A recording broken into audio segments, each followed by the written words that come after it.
Let me welcome you again to this morning brief. I appreciate that it's not very warm around here, but I think it keeps all of us awake. There was a bit of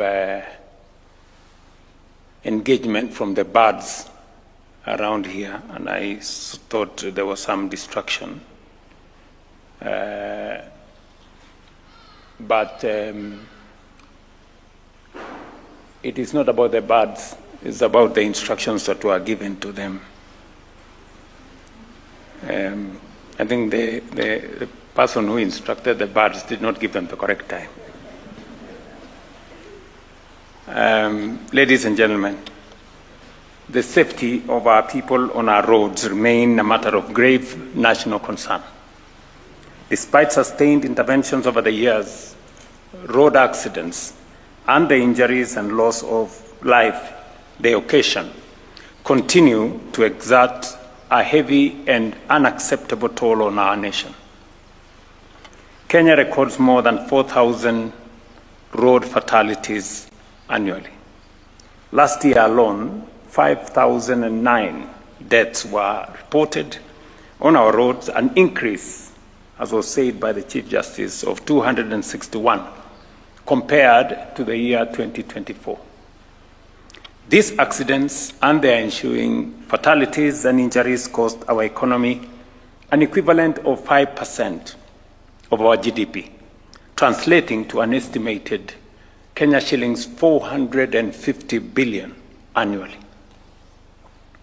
During the 2025 festive season alone, 415 deaths were recorded. Just imagine, a 23% increase from the previous year. I am, however, encouraged that deliberate steps are already being taken to confront this challenge, a multi-sectoral approach. And for the first time, a coordinated interagency traffic justice model was successfully piloted during the 2025-2026 festive season under the framework of the National Council on the Administration of Justice. This initiative brought together enforcement, prosecution, and adjudication in a unified and a structured manner.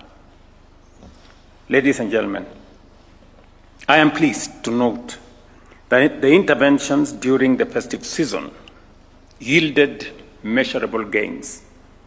The deployment of 36 prosecutors, 40 officers from the Ethics and Anti-Corruption Commission, and 121 officers from the National Transport and Safety Authority significantly strengthened enforcement.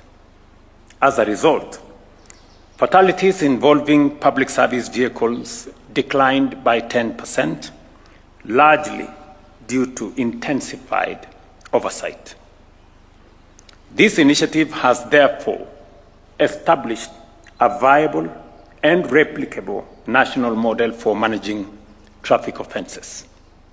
Even so, emerging risks demand our urgent attention. Accidents involving private vehicles have increased relative to public service vehicles, and so have nighttime crashes involving long-distance trucks.